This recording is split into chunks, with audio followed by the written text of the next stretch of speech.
귀한 주님 앞에 나온 성도님들을 주님의 이름으로 환영합니다. 우리 찬송가 569장 함께 찬양 드리겠습니다.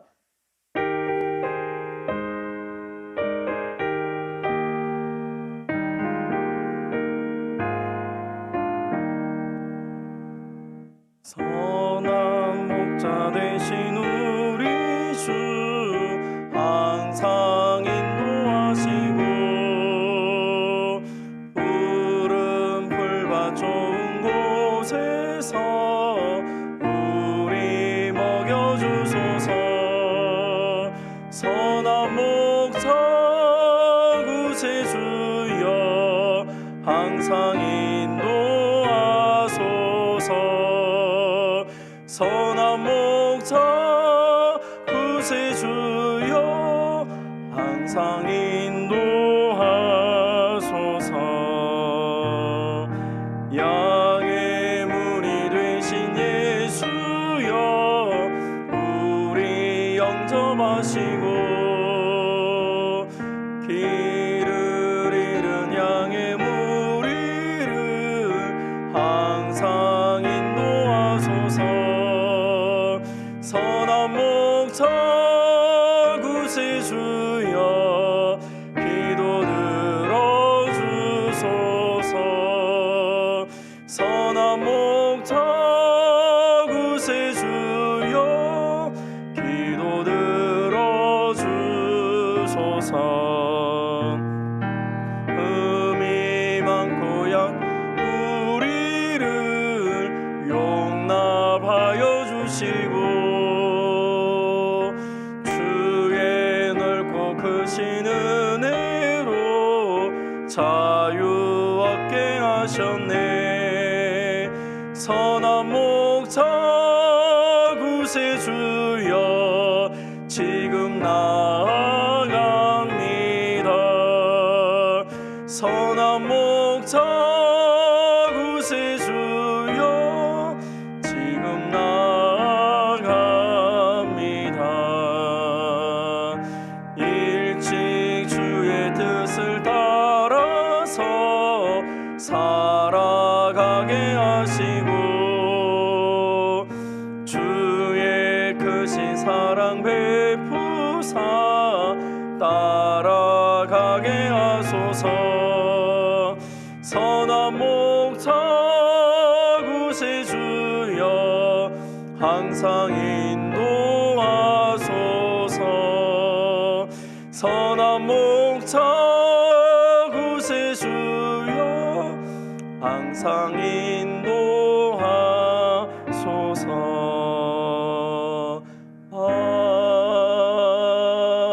아멘.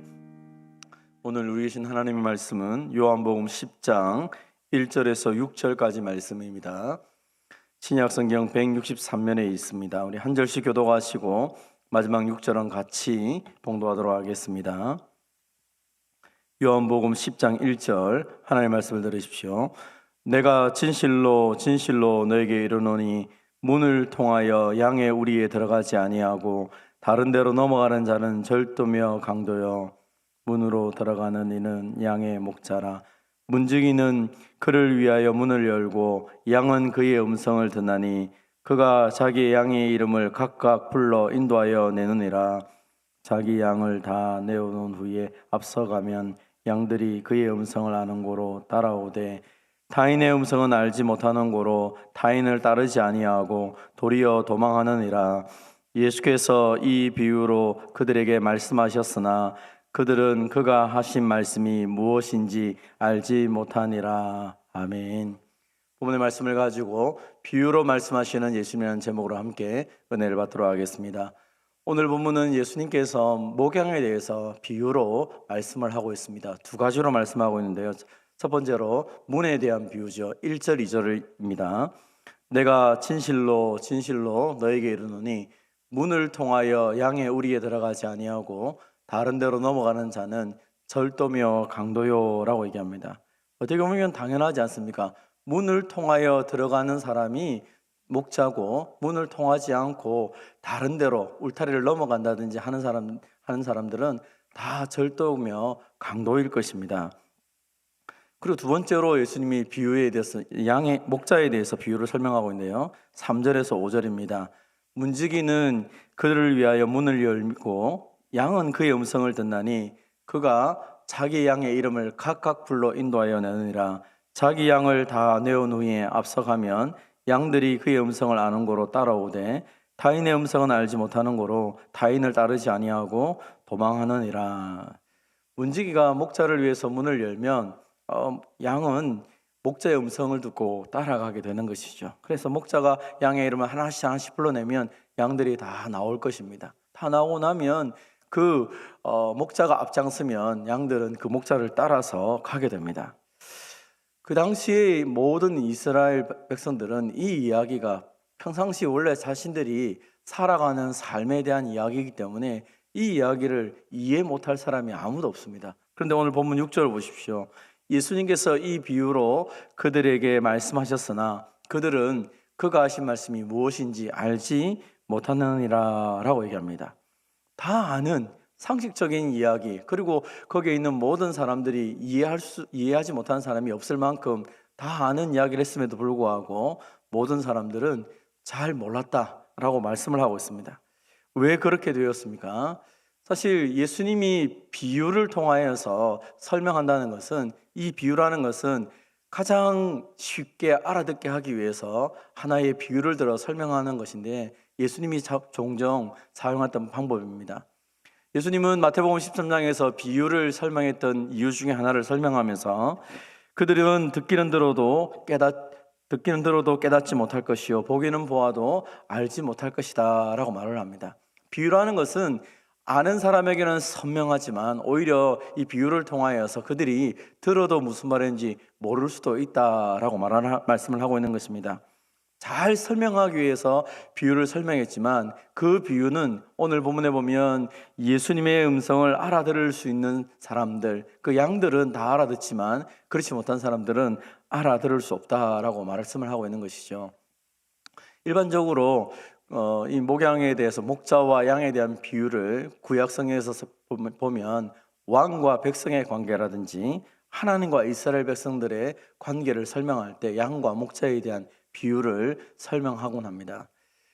오늘 본문의 예수님의 이 비유를 통하여서 예수님은 예수님 자신과 바리새인들을 대조하고 있습니다. 지금까지 우리가 7장에서 9장까지 살펴보면 얼마나 이 바리새인들이 이스라엘 백성들을 향하여서 강압적으로 얘기하고, 특별히 예수님을 메시아로 고백하는 사람은 출교를 시킬 만큼 백성들을 위협하고 있는 것을 보게 됩니다. 그리고 사회적인 약자들, 맹인이라든지 날 때부터 이렇게 걷지 못한 사람이라든지 신체적으로라든지 여러 정도로 약한 사람들에 대해서는 아주 잔인하게 가르쳤죠. 날 때부터 맹인된 사람은 죄 때문이다 라고 아예 선언을 하며 병자나 약한 사람들을 무시했던 것들을 보게 됩니다. 이러한 것들은 에스겔 34장 2절 이하에 보면 그 당시에, 에스겔 당시에 하나님께서 에스겔을 통하여서 비판했던 이스라엘 백성들의 모습과 비슷합니다. 에스겔 34장 2절을 보면 하나님께서 주 여호와께서 말씀하시되 자기만 먹는 이스라엘의 목자들에게는 화 있을진저 하면서 비난을 하고 그들을 저주하고 있습니다. 목자들이 양떼를 먹이는 것이 마땅하지 아니하냐? 너희가 살찐 양을 잡아 그 기름을 먹으며 그 털을 입되 양떼는 먹이지 아니하는도다. 양떼를 먹이는 것이 목자의 사명임에도 불구하고 목자들은 양떼를 먹이지 않고 자기 배만 배부르며 살아가는 시대가 바로 이 에스겔 당시의 시대였죠. 그래서 이 남유다가 멸망을 하는 것을 보게 됩니다. 올바르게 하나님의 말씀을 전해야 될 목자들이 백성들에게 하나님의 말씀을 전하기보다는 백성들의 그 필요를 외면하고 그들 마음대로 살았던 것이죠. 그래서 하나님께서는 이 이스라엘 백성들의 그 지도자들과 그리고 왕들이 하나님을 온전하게 섬기지 못했기 때문에 그들을 심판하면서 하나님이 기뻐하시는 목자를 세우겠다라고 예언을 하는 것이 등장하게 됩니다. 예수님은 당시에 이 바리새인들의 모습이 그 에스겔 당시에 하나님께서 비판했던 그 이스라엘의 목자와 비슷하다라는 것을 설명하고 있습니다. 그러면서 이제 자신이 어떤 분이신지를 구체적으로 설명하고 있습니다. 다시 한번 더 보십시오. 2절에 보시면 문으로 들어가는 이는 양의 목자다라고 얘기합니다. 바리새인들은 스스로 자신들이 지도자라고 말했지만 그들은 실상은 강도 같은 사람들이었죠. 그들은 하나님의 영광을 도둑질했고 그들은 존경받기를 좋아했으면서 스스로 의롭다고 여겼지만 백성들에게 올바르게 하나님의 말씀을 가르치거나 하나님을 만날 수 있는 역할을 하지 않았습니다. 문으로 들어가지 아니했던 강도와 같은 자들이 바로 이 바리새인들이었다는 것이죠. 그러면 예수님 어떤 분이십니까? 오늘 본문에 보면 하나님의 나라에 대해서 하나님에 대해서 유일하게 가르쳐 줄 수 있는 분이 누구입니까? 예수님이시죠. 그래서 예수님이 양들의 문이라고 설명하시면서 그리고 예수님을 통하여서 많은 사람들이 제대로 된 하나님 나라를 누릴 수 있다라고 말씀하는 것입니다. 예수님만이 생명에 이르는 길이요 진리요 생명이 되어서 하나님께로 갈 수 있는 유일한 문인 것을 백성들에게 또한 말씀을 하고 있는 것입니다. 사랑하는 성도 여러분, 예수님을 통하여서 하나님의 은혜를 경험하고 예수님을 통하여 생명을 누리는 저와 여러분이 되시기를 바랍니다. 예수님만이 올바른 문이라는 것이죠. 또 뿐만 아니라 이제 3절에 보면 예수님은 목자로서의 역할에 대해서 설명을 하고 있습니다. 3절을 보십시오. 문지기는 그를 위하여 문을 여고 양은 그의 음성을 듣나니 그가 자기의 양의 이름을 각각 불러 인도하여 내느니라 라고 얘기합니다. 목자가 양의 이름을 하나씩 부른다는 것입니다. 목자는 양을 잃어버리지 않습니다. 하나씩 이름을 불러서 거기에 있는 우리에 있는 모든 양의 이름을 다 부르며 그들을 책임지고 있는 것입니다. 목자는 양의 이름을 불러서 그 양의 상태를 살펴보고 양에 대한 책임을 지는 것처럼 예수님도 저와 여러분의 이름을 기억하고 있고 우리 이름들을 불러가며 우리를 책임지고 있는 것입니다. 그래서 예수님의 음성을 들으면서 이 양들은 기쁨과 즐거움을 누리며 살아가는 것처럼 예수님께서 우리의 과거와 현재뿐 아니라 미래까지도 아시고 우리의 모든 것을 아시는 그 주님께서 친히 우리를 불러주시고 그리고 우리의 앞장서서 우리의 삶을 인도하고 계시다는 것입니다. 선한 목자 되신 그 예수님을 따라간다면 우리의 인생에 행복하고 가장 즐거울 것입니다. 주님께서 저와 여러분의 이름을 기억하시고 불러주시는 것처럼 우리의 모든 생애를 책임지는 사실을 믿고 그 주님만 따라가는 저와 여러분이 되시기를 바랍니다. 그런데 오늘 본문에 보면 4절에 자기 양을 다 내온 후에 앞서가면 양들은 그의 음성을 아는 고로 따라오되라고 말씀하고 있습니다. 목자는 앞장서고 있고 그 목자의 음성을 듣고 양은 따라갑니다. 혹시 양들이 아마 목자의 음성을 듣고 따라가지 않는다면 둘 중에 하나겠죠. 하나는 그 목자가 자기의 목자가 아니든지 아니면 양이 너무 오랜만에 목자의 소리를 들어서 어디로 가야 될지 몰라서 길을 헤매는 경우도 있을 수도 있을 것입니다. 여러분, 우리가 예수님의 말씀을 들으면 저것이 예수님의 말씀이구나 아니구나 하는 것을 쉽게 분별할 수 있어야 됩니다. 그런데 많은 사람들이 저것이 하나님의 말씀인지 아니면 저게 사람의 말인지 분별을 잘 못하는 이유는 무엇일까요? 대부분의 그 분별을 하지 못하는 이유 중에 하나는 하나님의 음성, 하나님의 말씀을 가까이 하지 못했기 때문에 그럴 수도 있을 것입니다.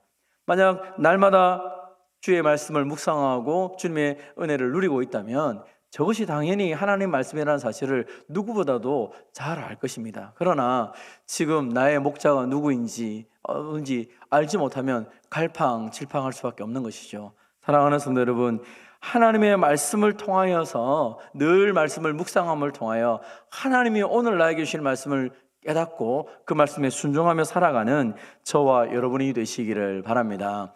말씀을 듣고 목자를 따라가는 사람들은 목자가 했던 것 그대로 하게 되는 것이죠. 우리 지금 교사 세미나를 통해서도 그렇고 교육 세미나를 통해서도 마찬가지인데 늘 올바른 교육에 있어서 가장 중요한 것은 그 앞에 있는 부모나 교사의 모습이라는 이야기를 자꾸 듣고 있습니다. 말을 듣고 따라가는 것이 아니라 삶을 통하여서 살아간다는 얘기를 많이 하죠. 그래서 우리가 자주 듣는 것 중에 참 힘든 얘기 중에 하나는, 자녀들은 앞에 있는 엄마 아빠의 모습을 보고 따라가는 것이 아니라 부모의 뒷모습을 따라간다라는 이야기가 있습니다. 그것은 내가 말하는 대로 내가 살지 않으면 그 뒷모습을 보면서 우리 부모님들, 우리 선생님들이 앞에서는 저래 말하지만 사는 걸 보니까 그렇지 않네, 그럼 나도 대충 살아야겠구나, 그렇게 한다는 것이죠. 양은 목자를 따라간다고 그랬습니다. 그 양이 진짜 목자의 양인지를 보면 그가 따라가는 삶을 보면 되겠죠. 우리가 예수님을 주님이라 말하고 나는 예수님을 믿고 살아간다고 하면 예수님의 삶이 당연히 우리의 삶 속에서 살아 움직이도록 성령께서 역사하실 거고, 우리도 그렇게 해야 될 것이 당연할 것입니다. 여러분, 예수님께서 우리에게 보여주셨던 여러 가지 중에서 여러분 기억 남는 모습이 뭐가 있습니까? 요한복음 13장에 보면 예수님께서 제자들의 발을 씻겨주시는 사건이 있지 않습니까? 예수님이 선생이시고 주지만 그 당시에 종들이 하는 낮은 사람들이 하는 것을 통하여 제자들의 발을 씻어줌을 통하여서 뭐라고 말합니까? 내가 너희의 선생이고 주가 맞다, 내가 너희의 발을 씻겼던 것처럼 너희도 서로의 발을 씻겨주어라 라고 말씀하고 있지 않습니까? 만약 우리의 삶이 예수님이 우리를 사랑했던 것처럼 우리가 사랑하고 있다면 많은 사람들은 우리의 모습을 보면서 저 사람이 예수 믿는 사람이 맞구나 라고 표현할 것입니다. 예수님을 따라간다는 것은 그 말씀을 듣고 그 말씀대로 살아가는 것을 의미하는 것이죠. 오늘 저와 여러분이 예수님의 음성을 듣고 예수님의 말씀대로 살아감을 통하여서 나의 주인이 예수님이라는 사실을 증명하며 밝히며 살아가는 저와 여러분 되시기를 주님의 이름으로 축원드립니다. 하나님 아버지, 감사합니다. 말씀을 들을 때마다 하나님이 나에게 주시는 말씀으로 깨달을 수 있도록 은혜를 베풀어 주시옵소서. 내가 다 안다고 생각하고 내가 모든 것을 안다고 생각하여서 말씀대로 살아가지 않고 오히려 다른 사람을 향하여 강압적으로 말했던 이 바리새인들처럼 어리석은 자가 되지 않기를 원합니다. 내가 다 본다고 말하면서도 실제로 맹인으로 살아가고 예수님을 알지 못했던 이 바리새인들처럼 하나님, 우리의 인생 속에서 하나님을 안다고 말하면서도 내가 영적인 세계를 다 본다고 말하면서도 실제로 예수님을 주님으로 인정하지 않고 목자로 인정하지 않고 그렇게 살아가고 있다면 주님, 우리를 용서하여 주시옵소서. 하나님, 주의 말씀을 통하여 우리의 눈이 열려지게 하시고 하나님의 음성을 잘 들음을 통하여 주님을 따라가는 삶을 살아가게 하여 주시옵소서. 예수님 때문에, 양의 문이신 예수님 때문에 날마다 그 은혜를 누리며 살아가게 하시고 생명이 우리의 삶 가운데 풍성히 나타나게 하여 주시옵소서. 세월이 가면 갈수록 양이 살찌는 것처럼 하나님, 우리의 영적인 모습이 살이 쪄서 기쁘고 즐겁고 행복하고 복된 삶을 살아가기로 합니다. 예수 믿는 것이 얼마나 즐겁고 행복한지 그 기쁨을 누릴 뿐 아니라 그것을 함께 나눌 수 있는 복의 통로로 살아가는 우리 모두가 되게 하여 주시옵소서. 선한 목자이신 예수님을 따라가며 그 주님이 우리에게 주시는 푸른 풀밭 쉴만한 물가에서 많은 것을 누리며 복되게 살아가게 하여 주시옵소서. 뿐만 아니라 주님이 삶의 모습을 보여주셨던 것처럼 우리도 그렇게 살아갈 수 있도록 주님, 우리에게 능력과 은혜를 더하여 주시옵소서. 사랑하는 주님, 오늘도 우리에게 새로운 날을 선물로 주신 것을 감사합니다. 이 하루 주님이 주시는 그 은혜를 누리게 하시고 또 주님의 영광을 위해서 살아가는 복된 날이 되게 하여 주시옵소서. 지나온 세월보다 오늘을 살아가는 이 날이 복된 날이 되게 하시고 하나님, 오늘 우리를 통하여서 하나님의 일하심이 이 땅 가운데 드러날 수 있도록 은혜 위에 은혜를 더하여 주시옵소서. 교사 세미나가 계속 진행 중에 있습니다. 하나님 아버지, 교사 세미나를 통하여서 우리 교사들 뿐 아니라 온 성도들이 하나님이 우리에게 주시는 그 마음들을 깨닫게 하시고 우리가 우리의 자녀들과 다음 세대들에게 좋은 선생님, 좋은 부모가 되어서 하나님, 우리의 삶을 통하여서 정말 이들에게 하나님의 나라가 온전히 전해질 수 있도록 은혜를 베풀어 주시옵소서. 수고하며 애쓰는 우리 교육자들과 교사들을 위로하여 주시고 하나님 아버지, 하나님의 나라를 먼저 누리며 하나님의 은혜를 먼저 누리며 그 기쁨과 그 즐거움이 우리 아이들에게, 우리 자녀들에게, 다음 세대들에게 전해질 수 있도록 주님 도우시고 역사하여 주시옵소서. 이 아침에도 주님 앞에 나와 기도하는 성도들 기억하시고 그 기도를 통하여서 하나님의 놀라운 은혜의 역사들이 가정과 직장과 교회와 이 땅 가운데 펼쳐질 수 있도록 주님 은혜를 베풀어 주시옵소서. 아버지, 도와주시고 특별히 하나님의 도우심을 간구하는 성도들의 그 모든 형편을 아시는 주님, 그 연약함을 치료하시고 회복시키시고 새 힘을 더하여 주시옵소서. 온 성도들의 가정 가운데 복의 복을 덧입혀 주셔서 하나님의 은혜 속에서 매일매일 살만나는 삶을 살아가는 우리 모두가 되게 하여 주시옵소서. 교회가 앞두고 있는 여러 가지 많은 일들이 있습니다. 주님 도와주시고 하나님의 선한 역사를 통하여 하나의 일들이 진행될 때마다 온 성도들이 기쁨으로 하나님의 역사들에 동참하며 하나님의 그 은혜에 감격할 수 있도록 주님 역사하여 주시옵소서. 주님께 모든 것을 맡겨드립니다. 살아계신 예수님의 이름으로 기도하옵나이다. 아멘. 개인적으로 기도하시고 돌아가도록 하겠습니다.